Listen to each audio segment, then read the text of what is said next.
In Surah Al-Buruj, Allah subhanahu wa ta'ala reminds us that persecution is going to happen.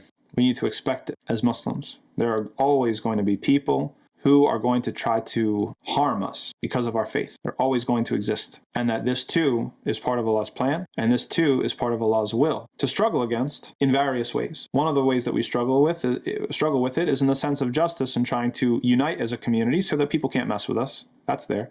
But in those situations where it's truly unavoidable and inevitable, and it happens to us where we're taken over, we're conquered, we're subjected to violence, discrimination, that we meet that fate and that destiny with honor and with belief and with integrity, that we suffer nobly if it can't be avoided, right? Because Allah subhanahu wa ta'ala, He reminds us in Surah Al-Buruj that this is just the dunya. And He gives us an example of the people who were all thrown into a pit and burned alive, right? Because of what they believed, only because of what they believed. And this is sort of a story for us to meditate on, like, what if that was us? What if that was us? We can't make a deal just to live another day and compromise our faith, because the afterlife is better and longer lasting. It's eternal. And we hope that we never end up in that situation, but we better prepare ourselves and prepare our hearts so that if, God forbid, we are in that situation, then we'll at least be able to handle it in the way that Allah wants us to.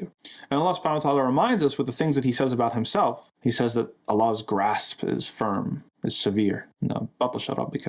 Justice is going to come. We try to establish justice on this earth as much as possible, but it's always an approximation. It's always falling short because we don't have perfect knowledge and we don't have perfect ability, even if we did have perfect knowledge. But Allah subhanahu wa ta'ala has both perfect ability and perfect knowledge. And so whatever we suffer in this world, once we get to the next, it's Allah subhanahu wa ta'ala who's going to sort it all out and give everybody what they deserve.